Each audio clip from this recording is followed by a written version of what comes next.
السلام علیکم ورحمۃ اللہ وبرکاتہ نحمده ونصلی علی رسولہ الکریم اما بعد۔ قابل احترام مائیں، بہنیں، بیٹیاں، بہوئیں، ہمارے ساتھی، سارے احباب، سلسلہ وار قصہ اور سلسلہ وار مضمون حضرت محمد صلی اللہ علیہ وسلم کی سیرت کا چل رہا ہے، اور آج تقریباً 24واں بیان ہے۔ انشاءاللہ رمضان کے آخر تک پوری سیرت تو بیان نہیں کر سکتے۔ حضرت محمد صلی اللہ علیہ وسلم کی سیرت اگر مکمل بیان کرنی ہو، آپ کی پیدائش سے لے کر آپ کی وفات تک، تو 1 سال نہیں بلکہ 1.5 سال 2 سال لگیں گے انشاءاللہ۔ تو پوری سیرت حضور صلی اللہ علیہ وسلم کے سامنے آئے گی۔ اب یہ چونکہ مختصر وقت ہے، اس لیے میں اہم باتیں عرض کر دیتا ہوں۔ اب حضور اکرم صلی اللہ علیہ وسلم اور میسرہ، میں نے پہلے وضاحت کر دی تھی کہ میسرہ 2 ہیں۔ ایک وہ میسرہ جو حضور صلی اللہ علیہ وسلم کو نبوت ملنے کے بعد ملا، پھر 23 سال کے بعد وہ مسلمان ہوئے، اور ایک یہ میسرہ ہے حضرت خدیجہ کے غلام۔ علماء کا اتفاق ہے کہ یہ حضرت خدیجہ کے غلام جو ہے یہ مسلمان نہیں ہوئے۔ یہ میسرہ، وہ میسرہ تو مسلمان ہو گیا بعد میں آ کر، لیکن یہ مسلمان نہیں ہوئے، بلکہ حضور صلی اللہ علیہ وسلم کی بعثت سے پہلے ہی ان کا انتقال ہو گیا تھا، اس لیے صحابہ میں ان کو شمار نہیں کرتے۔ یہ تقریباً اکثر علماء کا اتفاق ہے کہ، اور ان کے انتقال کا قصہ بھی عجیب ہے میسرہ کا، کہ کس طریقے سے ان کا انتقال ہو چکا۔ حضور صلی اللہ علیہ وسلم کی خدمت میں رہے یہ وہاں شام کے سفر میں، تو حضور صلی اللہ علیہ وسلم کو بھی ان سے مناسبت ہو گئی تھی، اور حضرت خدیجہ کے بھی خاص آدمیوں میں تھے یہ۔ نبوت تبھی ملی نہیں ہے حضور صلی اللہ علیہ وسلم کو، لیکن سفر میں ساتھ رہنے سے خاص مناسبت ہو جاتی ہے آدمی کو، کیونکہ دوستی ہو گئی، تعلقات ہو گئے۔ حضور صلی اللہ علیہ وسلم کو دیکھا، بھالا، قریب سے حضور کو دیکھا، اور بادلوں کو سایہ کرتے دیکھا ہے میسرہ نے، تو تعجب کرنے لگا کہ بھی لوگ تو حرم شریف میں بہت آتے ہیں، لیکن یہ تو عجیب آدمی ہے۔ وہ میسرہ کہتا تھا۔ خلاصہ کلام یہ کہ اب میسرہ کی تفصیل بیان کرنے کا کوئی فائدہ نہیں، ورنہ میرا تو ارادہ تھا کہ نفیسہ کی تفصیل بیان کروں، یہ کہاں سے آئی تھی، کیسے ہاتھ لگ گئی خدیجہ رضی اللہ تعالی عنہ کے۔ اچھے لڑکیاں مل جانا، اچھے خادم مل جانا، اچھے ساتھی مل جانا، یہ بھی تو بڑی چیز ہے، لیکن چلو اس کی تفصیل کی ضرورت نہیں۔ اب تو سلسلہ وار یہ مضمون شروع کرتا ہوں۔ پہلے یہ بات سمجھ لو کہ یہ حضرت خدیجہ والے جو میسرہ ہیں، جو حضور صلی اللہ علیہ وسلم کے ساتھ گئے ہیں شام، یہ صحابی نہیں بنے، بلکہ آپ کو نبوت ملنے سے پہلے ہی ان کا انتقال ہو گیا تھا، اور ان کے انتقال پر حضرت خدیجہ نے کیا کہا، پھر حضور نے بھی کیا کہا، کیونکہ گھر میں ہی رہتے تھے اور گھر میں ہی رہتے تھے سارا۔ نفیسہ نے کیا کہا، ان سے تعلقات تھے، سب سے سارا گھر کا کام سنبھالتے تھے یہ، وہ کسی وقت انشاءاللہ بیان کریں گے۔ اب حضور اکرم صلی اللہ علیہ وسلم روانہ ہوئے، 2 مسئلے ہوئے۔ ایک تو ہے کہ حضور صلی اللہ علیہ وسلم روانہ ہو گئے پورے قافلے کے ساتھ بغرض تجارت شام کی طرف، اور یہاں پیچھے حضرت خدیجہ اور یہ نفیسہ، یہ آپس میں، چونکہ سیکرٹریاں تھی، حضرت خدیجہ بار بار تذکرہ کرتی تھی نفیسہ سے کہ میں جو ہیرا ڈھونڈتی تھی وہ مل گیا، یعنی رغبت نکاح کی حضور صلی اللہ علیہ وسلم کے ساتھ یہ حضرت خدیجہ کی طرف سے چلی ہے، حضور کی طرف سے بات نہیں آئی۔ بعض مرتبہ تو یہ ہوتا ہے کہ لڑکا پیغام دیتا ہے، لیکن یہ بات یہاں نہیں ہے۔ یہاں تو اکثر علماء کا اتفاق ہے کہ حضرت خدیجہ رضی اللہ تعالی عنہ یہ پہچان گئی، حالانکہ ابھی شام کا سفر تو اب ہوا، اب جا رہے ہیں حضور صلی اللہ علیہ وسلم، واپس آئیں گے میسرہ کے ساتھ، میسرہ کارگزاری سنائے گا، تب جا کر خدیجہ کو پتا چلے گا کہ اچھا یہ ایسا آدمی ہے۔ لیکن حضرت خدیجہ جو ہے وہ پہچان گئی، یہ اللہ تعالیٰ کا نظام ہوتا ہے۔ حضرت یوسف علیہ السلام کو زلیخا پہچان گئی، شعیب علیہ السلام کی بیٹیوں نے موسیٰ علیہ السلام کو پہچان لیا، حضرت خدیجہ نے حضور صلی اللہ علیہ وسلم کو پہچان لیا، اسی طریقے پر حضرت عمر کی بہن نے اپنے بھائی کو پہچان لیا، اکرمہ کی بیوی نے اکرمہ کو پہچان لیا، صفوان ابن امیہ کی بیوی نے صفوان ابن امیہ کو پہچان لیا۔ یہ سارے قصے ہیں جو میں کئی مرتبہ بیانوں میں کہہ چکا ہوں، اور آج کے سبق میں بھی یہ قصے آ چکے ہیں سارے کے سارے، کہ کس طریقے سے ان عورتوں نے پہچانا ان کو۔ اسی طریقے سے سلمہ نے بھی حضرت ہاشم کو پہچان لیا اور ہاشم نے سلمہ کو پہچان لیا۔ یہ جوڑی چلی، اور یہ جوڑی کیسے چلی کہ دیکھو سارا قصہ کے بھی جو ہے یہی سے نبوت چلنے والی ہے۔ تو حضرت خدیجہ رضی اللہ تعالی عنہ جو ہے وہ بار بار نفیسہ سے کہتی تھی کہ بھئی دیکھو میرا، اچھا یہ راز ایسا راز تھا کہ نفیسہ نے کسی کو کہا نہیں۔ بعض مرتبہ بعض لوگ ہوتے ہیں جن کے ہاضمے کمزور ہوتے ہیں، وہ کمزور ہاضمے ہوتے تو فوراً جو ہے وہ بات کہہ دیتے ہیں، میں ایک بات کہتا ہوں کسی کو کہنا مت، ایک بات کہتا ہوں کسی کو کہنا مت، ایسے کر کے وہ راز نکلتا ہے۔ یہ راز حضرت خدیجہ کا نکلا نہیں۔ وجہ کیا کہ ایک تو نکلتا میسرہ سے، تو میسرہ تو سفر میں ہے، ایک نکلتا نفیسہ سے، تو نفیسہ جو ہے یہ بالکل پکی لڑکی ہے، کوئی بات نہیں۔ لیکن نفیسہ کو حضرت خدیجہ کتابوں میں لکھا ہے چونکہ اب آپ واپس آئیں گے، 2 مہینے میں آئیں گے، 3 مہینے میں آئیں گے، 4 مہینے میں آئیں گے، سفر سے لوٹیں گے، تو یہ نظام بنانا ہے شادی کا۔ تو حضرت خدیجہ رضی اللہ تعالیٰ عنہ دل کے اندر کچھ باتیں، دل میں کچھ پلاننگ، دل میں خیالات میں کیسا کروں گی، کیا کروں گی، کیوں کہ ورقہ ابن نوفل، ورقہ جو تھے یہ بہت بڑے یعنی آسمانی کتابوں کے ماہر بھی تھے، کاہن بھی تھے، ستاروں کا علم بھی جانتے تھے۔ یہ حضرت خدیجہ کے خاص رشتہ دار تھے۔ حضرت خدیجہ کو کوئی مشورہ کرنا ہوتا تو ورقہ کے پاس ضرور جاتی، اور ان کے والد یہ بھی خاندانی آدمی تھے، ان کے چچا عمرو ابن اسد خدیجہ کے یہ بھی بڑے لوگوں میں تھے، یہ خاندان معروف تھا۔ تو حضرت خدیجہ جو ہے اپنا دل کا خیال کا اظہار کرتے ہوئے شرماتی تھی ان لوگوں کے سامنے، لیکن جب سفر سے واپسی ہوئی تو حضرت خدیجہ نے کھل کر ورقہ سے بات کی، اور جو ان کے قریب رشتہ دار تھے، اور یہ فرمایا کہ یہ باتیں ہیں، اور یہ تفصیل آئے گی میں بتاؤں گا انشاءاللہ آپ کو۔ اب تو میں آپ کو لے چل رہا ہوں حضور صلی اللہ علیہ وسلم کے ساتھ شام کے سفر پر۔ اب حضور صلی اللہ علیہ وسلم جو ہے شام کی طرف روانہ ہوئے۔ میسرہ کو چلتے ہوئے خدیجہ نے کہا تھا کہ خیال رکھنا پورا رپورٹ میرے پاس آنا چاہیے، چونکہ سیٹھانی ہے اور وہ تو غلام ہے، تو ظاہر بات ہے کہ نوکر جو ہوتا ہے وہ سیٹھانی کے سیٹ کی بات مانتا ہے، پورا رپورٹ آنا چاہیے۔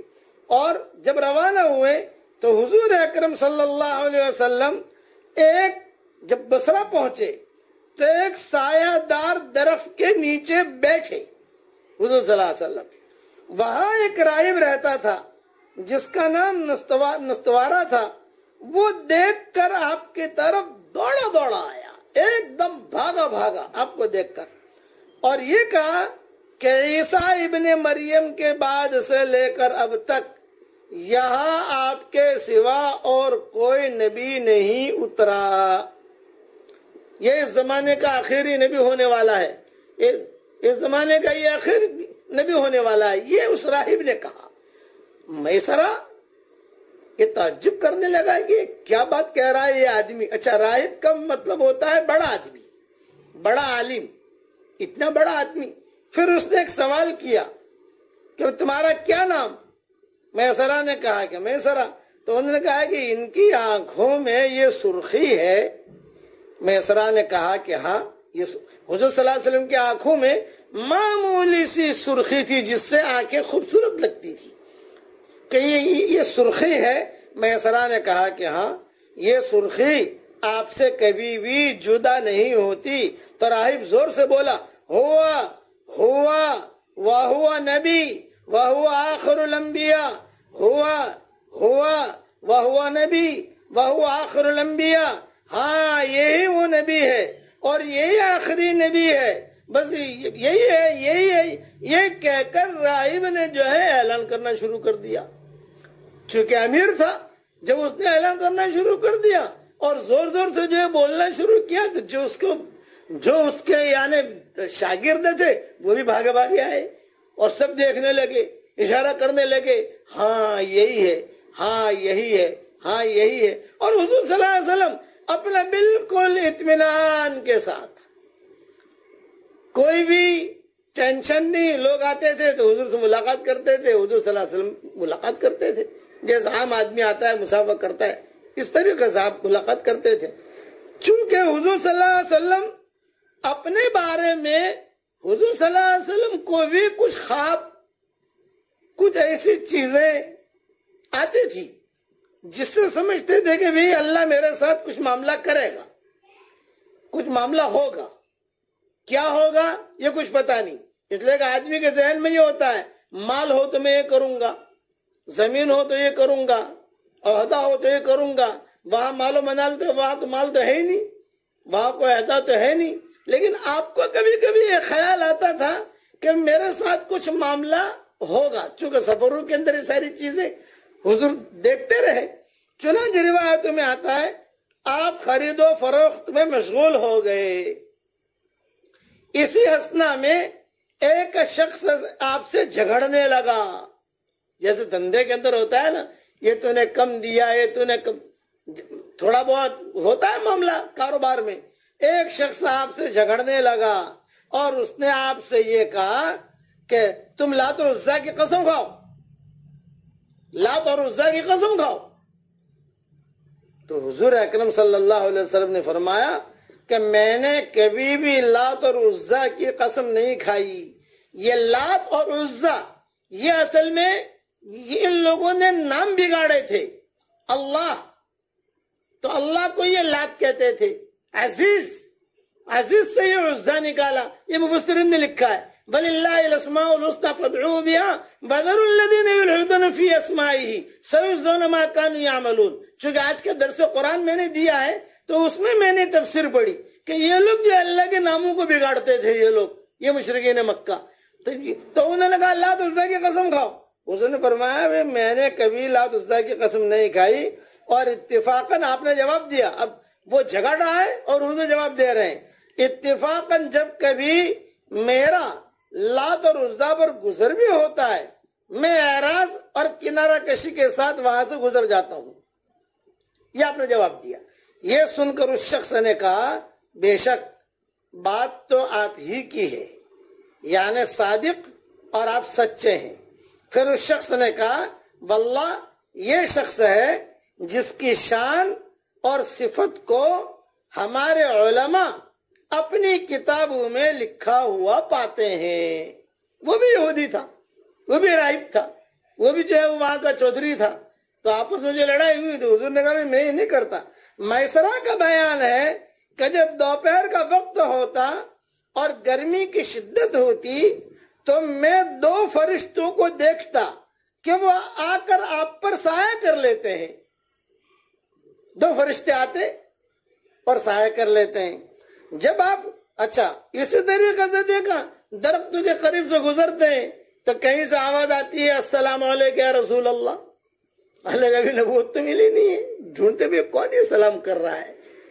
تو میسرہ جو ہے یہ تھوڑا بڑی عمر کا بھی تھا، تھوڑا سمجھدار بھی تھا۔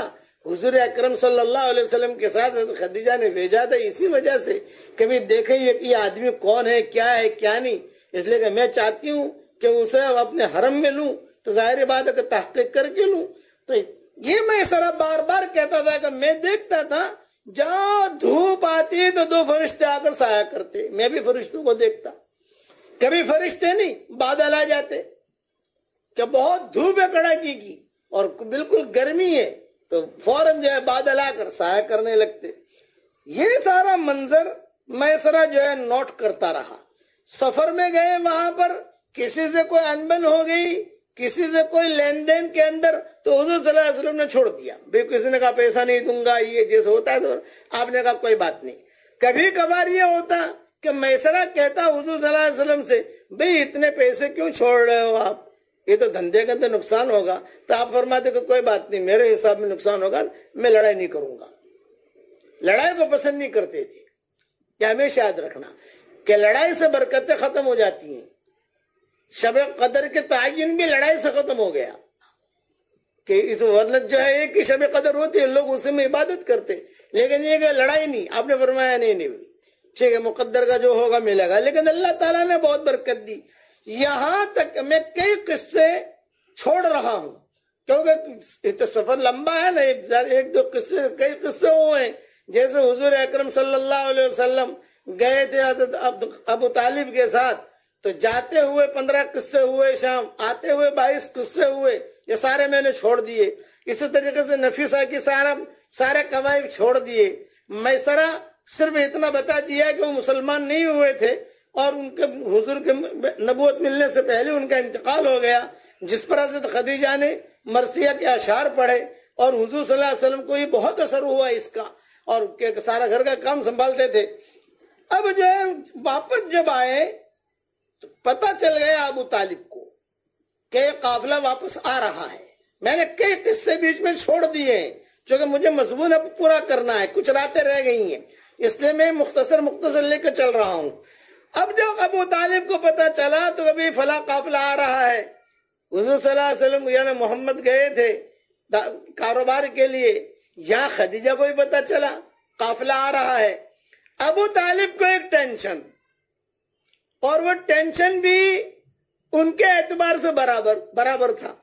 وہ ٹینشن یہ کہ دھندا ہوا کہ نہیں ہوا، یہ ابو طالب کو ٹینشن، اس لیے کہ ابھی گھر میں حالت ٹھیک نہیں ہے اور دھندے کے لیے بھیجا ہے، اور اب خدیجہ نے جو ہے اتنا مال دیا اور بہت عزت کے ساتھ بلایا، تو دھندا کچھ اللہ کرے دھندا ہوا. یہ دعا مانگتے تھے ابو طالب، کبھی دھندا ہوا ہو، کچھ برکت ہو تو گھر بھی ہمارا چلے، اور یہ کبھی مکہ میں نام بھی ہو کہ دھندا کر کے آیا، دھندا ہوا، پروفٹ ہوا کہ اتنی پوٹلی نفع ملی.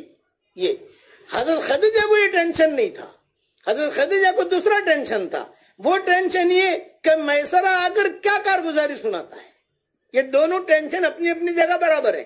حضرت خدیجہ کہتی تھی نقصان ہوگا زیادہ کیا ہوگا، کوئی بات نہیں، لیکن آدمی تو ہیرا ہے، تو میسرہ آ کے کیا کارگزاری سناتا ہے. اور وہاں ابو طالب کو یہ کہ پتہ نہیں دھندا کتنا ہوگا، کتنا نفع ملے گا، کیا ہوگا کیا نہیں. حضرت خدیجہ نے باتوں میں نفیسہ سے کہا کہ نفیسہ اب یہ آنے والے ہیں، محمد آنے والے ہیں اور میسرہ بھی آنے والا ہے، ساری کارگزاری تو ہم لیں گے، لیکن یہ کہ کاروبار کے سلسلے میں کوئی زیادہ پوچھنا نہیں ہے، بلکہ میں نے نیت کر رکھی ہے کہ دوسروں کے ساتھ جو معاملہ کرتی ہوں سب سے زیادہ نفع میں محمد کو دوں گی، یعنی جو بھی ہوگا سب سے زیادہ میں ان کو دوں. اضعاف مضاعفہ کا جملہ روایتوں میں آتا ہے کہ انی اعطیہ اضعاف مضاعفہ، یعنی میں بہت ان کو پیسہ دوں گی. اب حضور اکرم صلی اللہ علیہ وسلم تشریف لائے. جب تشریف لائے تو حضرت خدیجہ نے جب بالا خانے سے آپ کو شان سے آتے دیکھا کہ حضور صلی اللہ علیہ وسلم تشریف لا رہے ہیں اور فرشتے سایہ کیے ہوئے ہیں اور میسرہ بھی ہے، دوسرے لوگ بھی ہیں، جس طرف بھی حضور صلی اللہ علیہ وسلم جاتے تو اس طرف جو ہے سایہ اس طرف چل پڑتا. تو حضرت خدیجہ بالا خانے سے آپ کو شان سے آتے ہوئے جو دیکھا تو پاس کی جو تمام عورتیں تھی، سہیلیاں کہو، رشتہ دار کہو، کوئی دور فاصلے تو تھے نہیں کہ 8 گھنٹہ ڈرائیو ہے کہ 15 گھنٹہ ڈرائیو ہے کہ 2 گھنٹہ ڈرائیو ہے اور پتہ نہیں اتنا دور پہنچنا ہے، قریب مکانات تھے. حضرت خدیجہ نے تمام عورتوں کو بلایا اور عورتوں کو بلا کر کہا کہ دیکھو وہ آ رہے ہیں محمد، دیکھو کیا شان کے ساتھ آ رہے ہیں، دیکھو آپ. عورتوں نے بھی دیکھا، عورتوں نے کہا کہ ہاں بھی ان کی شان تو بہت نرالی ہے. یہاں تک کہ حضور اکرم صلی اللہ علیہ وسلم جب تشریف لائے تو میسرہ کو سب سے حضرت خدیجہ نے حضور سے کچھ نہیں کہا، خاموش رہے، اس لیے کہ قافلے والے اگر حساب کتاب دیں گے حضرت خدیجہ کو، سارے قافلے والوں کا حساب کتاب لیا حضرت خدیجہ نے، بتاؤ کتنا ہوا، اتنا ہوا، چلو میرا پیسہ مجھے دو، تمہارا پیسہ تم لو، چلو. حضور صلی اللہ علیہ وسلم بیٹھے ہوئے تھے، وہ بھی اپنے حساب دیں گے. تو آپ صلی اللہ علیہ وسلم کو سب سے اخیر میں رکھا حضرت خدیجہ نے. یہ فرمایا کہ تشریف رکھیں، باقی سب لوگوں کا حساب کتاب سب کا لیا اور سب کو دیا. کسی نے نقصان کیا, کسی نے نفع کیا, کسی نے کم نفع دیا, کسی نے زیادہ دیا. جلدی جلدی حضرت خدیجہ رضی اللہ تعالیٰ عنہ نے سب کو نمٹایا, اور نمٹانے کے بعد اب آئی حضور صلی اللہ علیہ وسلم کی باری. تو آپ صلی اللہ علیہ وسلم سے کوئی بات نہیں کی. پہلے میسرہ کو بلایا اپنے غرفہ خاص میں, حضور انتظار بیٹھے.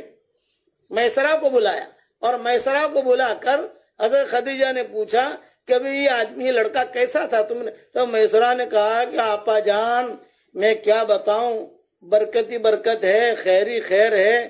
میں نے تو یہ دیکھا, فرشتوں کو سایہ کرتے دیکھا, فلاں راہب نے یہ بات کہی, فلاں راہب نے یہ بات کہی, فلاں جگہ جھگڑا ہوا, آپ نے جھگڑا نہیں کیا, پیسہ چھوڑ دیا, وغیرہ وغیرہ. حضرت خدیجہ دھیان سے سنتی رہی. پھر نفیسہ کو بلایا. نفیسہ کو بلا کر کہا سن یہ کیا کہہ رہا ہے دیکھ. تو ساری کارگزاری میسرہ نے پھر سنائی. یہ ہوا, حضور باہر بیٹھے ہیں حساب کتاب دینے کے لیے. اب جب فارغ ہو گئی, اب حضرت خدیجہ آئی حضور صلی اللہ علیہ وسلم کے پاس. ہاں کیا حساب کتاب ہوا, کیا ہے کیا نہیں. آپ نے بہت بھولے پنے میں حساب دیا, بہت بھولے پنے میں. بھئی یہ ہے, اب اس میں جو آپ کا ہو آپ لے لو, میرا ہو مجھے دے دو. یہ تاریخ روایت بیان کرتا ہوں میں, جو آپ کا ہے آپ لے لو. اب تو حساب کتاب کر کے حضرت خدیجہ نے کہا کہ دیکھو آپ کا نفع یہ ہے. اب حساب دو قسم کے ہیں, ایک تو راس المال ہے موڑی, اور ایک نفع ہے. تو نفع میں پارٹنر ہے, موڑی تو واپس کرنی ہے. تو حضرت خدیجہ نے کہا کہ دیکھو یہ نفع ہے, یہ نفع آپ کا آپ لے لو, یہ نفع مجھے دے دو. آپ نے فرمایا ٹھیک ہے, کوئی لڑائی بڑائی نہیں. حضور خوش ہو گئے پوٹلی اپنے لے کر کہ چلو مجھے یہ نفع مل گیا, اب میں جا کر بتاؤں گا اپنے چچا کو. اب جو ہے جب حضور اٹھنے لگے تو خدیجہ نے کہا اجلس, آپ بیٹھیے, یہ میرا نفع بھی لے جاؤ. اپنا نفع بھی دے دیا. مثال کے طریقے پر 1,00,000 روپیہ نفع ہوا ہے, 50,000 حضور کا ہے, 50,000 خدیجہ کا ہے, تو 50,000 تو حضور کو دے دیا. جب روانہ ہونے لگے تو خدیجہ نے کہا میرا 50,000 بھی لے لو. تو آپ کو بہت خوشی ہوئی, ارے اللہ تعالیٰ نے اور برکت دے دی. جب حضور روانہ ہونے لگے تو خدیجہ نے کہا یہ موڑی بھی لے جاؤ, راس المال یہ بھی لے جاؤ. تو آپ کو تو یعنی اور زیادہ خوشی ہوئی. جب روانہ ہونے لگے تو اب 2 روایتیں ملتی ہیں. ایک بعض علماء نے یہ لکھا ہے کہ دروازے تک پہنچے تو حضرت خدیجہ نے کہا یا محمد. حضور صلی اللہ علیہ وسلم واپس آئے, اور اب کمرے میں صرف حضور ہیں اور خدیجہ ہے, اور نفیسہ بیٹھی ہوئی تھی. خدیجہ نے کہہ دیا کہ تم قریب والے کمرے میں چلے جاؤ, میں کچھ بات کرنا چاہتی ہوں. چنانچہ حضور صلی اللہ علیہ وسلم سے خدیجہ نے بات کی اور خود اپنا پیغام رکھا. بھئی تم جوان ہو, نکاح کا تمہارا ارادہ ہے. آپ نے فرمایا ہاں نکاح کا ارادہ تو ہے, لیکن یہ کہ بھی ہمارے پاس گھر نہیں, یعنی اور بیوی کو لاویں تو بیوی کو کھلانا پلانا یہ چیز. تو حضرت خدیجہ نے خود نے کہا کیا ارادہ ہے میرے ساتھ اگر تمہارا نکاح ہو جائے. یہ ہے مین پوائنٹ یہاں. اور بعض روایت میں ہے کہ نفیسہ سے کہلوایا. یہ دونوں مورخین جو ہے کئی چیزیں لکھتے ہیں, یہ مختصر طور پر میں عرض کر رہا ہوں کیا ارادہ ہے میرا ساتھ. تو آپ فرماتے تھے چونکہ آپ کنوارے تھے, کنوارا لڑکا ہو, کنواری لڑکی ہو, تو وہ تھوڑے سے حیا فرماتے تھے کہ مجھے تو یعنی ایسا لگا میرے پاؤں تلے کی زمین جو وہ سرک گئی. اتنی بڑی عورت سیٹھانی, میں نے اس کا پیسہ لیا, اس کے ساتھ نکاح. تو آپ پہلے تو خاموش رہے, آنکھوں میں تھوڑے سے آنسو بھی آئے, خوشی کے آنسو, اور چہرے کے اوپر تھوڑی سی سرخی بھی. کیا جواب دوں؟ خدیجہ کہہ رہی ہیں جواب دیجئے. تو آپ جو ہے نیچے نکاح کر کے آپ نے جواب دیا, اور بہت اچھا جواب دیا کہ یہ مسئلہ ہے نکاح کا, شادی بیاہ کا, اس میں میرے چچا سے مشورہ کر لوں, ابو طالب سے, چونکہ انہی کی تحویل میں میں ہوں. حضرت خدیجہ نے کہا کہ بہت اچھا, اپنے چچا سے تم مشورہ کر لو. چنانچہ حضور صلی اللہ علیہ وسلم کو خوشی ایک تو ہے کہ اپنا نفع ملا, حضرت خدیجہ نے بھی اپنا نفع دے دیا, موڑی بھی دے دی, اور نکاح کا پیغام بھی. فوراً جو ہے حضور صلی اللہ علیہ وسلم خوشی خوشی وہاں سے روانہ ہوئے پوٹلی لے کر. بعض تاریخی کتابوں میں لکھا ہے باہر نکل کر حضور اپنا گھر بھول گئے. کیا مطلب کہ میں کہاں جا رہا ہوں, کیا سوچتا ہے آدمی. آئے تھے کئی مہینوں کے بعد، چھوٹا سا مکہ، یہ گلی میں جاؤں، یہ گلی میں جاؤں، یہ گلی میں جاؤں، بعد مرتبہ ہوتا ہے۔ اور یہ شادی بیاہ کی خوشی ایسی ہوتی ہے انسان کو کہ وہ انسان کو، میں اگر سودا کے قصے میں وہ قصہ سناؤں گا سارے، جب ان کے نکاح کا پیغام، جو آدمی جو ہے یعنی یہ خوش، دادا کی اگر جو ہے پوتے کی شادی ہو رہی ہے اور پر دادا بھی بیٹھا ہے اس کی شادی میں، تو پر دادا بھی تمنا کرے گا کہ کاش یار میری مجلس ہوتی ہے، کاش میری مجلس ہوتی تھی۔ یہاں حضور صلی اللہ علیہ وسلم جو ہے وہ سوچنے لگے کہاں جاؤں کہاں جاؤں کیا کروں، سوچتے سوچتے ہاں یہ ہے، گئے وہاں۔ ابو طالب انتظار میں تھے، پتہ تو چل گیا تھا آئے۔ اب ابو طالب نے بہت استقبال کیا، ابو طالب کی اہلیہ نے، چچی تھی، انہوں نے استقبال کیا۔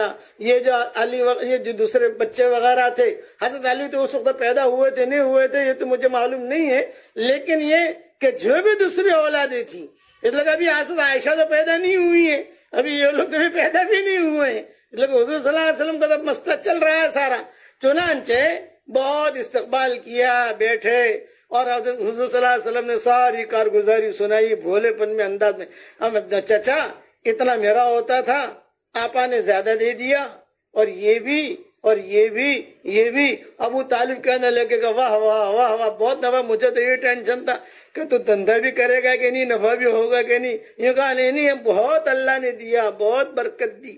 پھر حضور صلی اللہ علیہ وسلم نے خود نے اپنے زبان سے کہا کہ چچا ایک بات راز کی اور بھی ہے۔ ابو طالب نے کہا بتاؤ۔ میں فرمایا کہ خدیجہ نے یہ کہا ہے، پہلے تو مجھے پوچھا کہ بھی تمہارا نکاح کا ارادہ ہے، تو میں نے کہا بھی ہاں میرا ارادہ ہے، لیکن ہمارے پاس مکان نہیں وغیرہ وغیرہ۔ تو خدیجہ نے پیغام رکھا ہے اور یہ کہا ہے اگر میرے ساتھ تمہارا نکاح ہو جائے۔ تو چچا نے کہا تو نے خواب دیکھا ہوگا، یہ تو بہت اونچی عورت ہے۔ آپ نے فرمایا نہیں، میں بالکل پورے یعنی وثوق کے ساتھ کہتا ہوں کہ جو ہے اس نے کہا۔ تو ابو طالب نے کہا اچھا اب تو کسی سے اس کا تذکرہ مت کرنا، کیوں کہ پورے مکہ والے چاہتے ہیں اس عورت سے شادی کرنا، میں اس کی پوری ترتیب بناتا ہوں، پوچھوں گا، تحقیق کروں گا، بات کیا ہے۔ چنانچہ وقت نکال کر ابو طالب خود پہنچے خدیجہ کے پاس اور کہا اچھا۔ جب ابو طالب پہنچے تو وہاں میسرہ بھی کھڑے تھے، وہاں نفیسہ بھی کھڑی تھی، وہاں زید ابن حارثہ بھی کھڑے تھے۔ زید ابن حارثہ بھی حضرت خدیجہ کے غلام تھے، ان کا قصہ بھی عجیب ہے حدیثوں کے اندر، یہ سب تھے۔ اور خدیجہ تو سیٹھانی اپنے کمرے میں تھی۔ وہاں جب گئی تو نفیسہ نے کہا کہ ہاں آپ کیوں آئے ہو؟ یہ فرمایا آپا سے ملنا ہے۔ یہ کہا آپا تو کل ملے گی۔ اب یہ جملہ سن لیا خدیجہ نے، تو خدیجہ نے کہا کون ہے؟ یہ کہا ابو طالب۔ یہ کہا آنے دو۔ اب گئے اب ابو طالب، یہ کہا وہ میرا بھتیجا آیا تھا اور یہ ساری باتیں کر رہا تھا، تو کیا یہ بات صحیح ہے نکاح کا پیغام؟ تو حضرت خدیجہ نے کہا کہ بالکل صحیح ہے، میں نے ہی رکھا ہے پیغام اور میں نے ہی ارادہ کیا ہے۔ تو ابو طالب نے جو سوال کیا وہ سوال سنو، تھوڑا بیان آج لمبا ہو گیا ہے لیکن وہ سوال سنو۔ ابو طالب نے کہا کہ اتنا بڑا معاملہ آپ کے ساتھ شادی کا، اور آپ کا خاندان مکہ کے چودھریوں میں، بڑے لوگوں میں، رئیسوں میں، ہمارا خاندان بھی یعنی عزت والا ہے لیکن ہم غربا ہیں، فقراء ہیں، تو یہ آپ کے والد، یہ ورقہ اور یہ آپ کے چچا عامر ابن، اس لیے کہ ان کے والد بعض علماء نے لکھا ہے کہ حرب الفجار میں ہی مر گئے تھے، اور بعض علماء نے لکھا ہے کہ زندہ تھے، تو یہ آپ کے والد کیسے خوش ہوں گے؟ یہ ابو طالب نے سوال کیا۔ تو حضرت خدیجہ نے کہا میرے والد کا آپ ٹینشن نہ لو، میرے والد کا آپ ٹینشن نہ لو، میری عادت ہے روزانہ رات کو جب سورج غروب ہو جاتا ہے تو میرے والد کو روزانہ 1 بوتل شراب کی پلاتی ہوں، اور اگر کوئی خاص مجھے کام کرنا ہوتا ہے تو میں 2 بوتلیں پلا دیتی ہوں۔ جب 2 بوتلیں پلا دیتی ہوں تو ہر چیک پر سگنیچر کر دیتے ہیں وہ اوکے اوکے اوکے اوکے۔ جب تمہارا ہمارا یہ معاملہ طے ہو جائے گا کبھی کس طریقے سے نکاح کرنا ہے، کیا کرنا ہے، کیا نہیں کرنا، تو اس کے بعد پھر میں جو ہے ترتیب بنا لوں گی میرے گھر کی، آپ فکر نہ کریں۔ ابو طالب نے کہا مہر کیا طے کریں گے، یوں کہ وہ بھی فکر نہ کریں۔ اب مہر کیا طے ہوا، شادی کی تاریخ کیا طے ہوئی، اور آپس میں کیسے معاملہ آگے بڑھا، وہ تفصیل کل انشاءاللہ پوری کروں گا۔ اچھا ایک بات یہ سن لو، میں نے جو لڑکیوں کے وظیفے کے لیے کہا وَزَيَّنَّاهَا لِلنَّاظِرِينَ، کئی لڑکیاں ایسی ہیں، کئی عورتیں ایسی ہیں کہ ان کی آنکھوں میں تکلیف ہے، سرما نہیں لگا سکتی، آنکھوں میں جیسے تکلیف ہوتی ہے سرما نہیں لگاتی ہیں، تو کوئی حرج نہیں، جو آپ سرما لگانا ضروری نہیں ہے۔ جب کپڑے کوئی دیکھنے کے لیے آئے تو کوئی بھی اچھے کپڑے جب پہنو تو وَزَيَّنَّاهَا لِلنَّاظِرِينَ پڑھ کر کپڑے بدم کر دو۔ بعض مرتبہ الرجی ہوتی ہے، بعض لڑکیاں سرما نہیں لگا سکتی ہیں، تو کوئی حرج کی بات نہیں، کپڑے پر بھی دم کر سکتے ہو۔ بعض پوچھتے ہیں کہ لڑکوں کے لیے کہ ہے نہیں، ہاں لڑکوں کے لیے بھی بھائی بھی یہی ہے، کوئی بات نہیں، لیکن لڑکوں کے رشتوں کا زیادہ ٹینشن نہیں رہتا، لڑکیوں کے رشتوں کا زیادہ ٹینشن رہتا ہے، سمجھ گئے نا؟ کوئی حرج کی بات نہیں ہے، اللہ تعالیٰ سب کو اچھے بستر دے اور اللہ تعالیٰ سب کو اچھے رشتے دے عافیت کے ساتھ۔ اب مفتی صاحب کے فتوے سن لو، کل انشاءاللہ اسی مضمون کو آگے بڑھائیں گے انشاءاللہ۔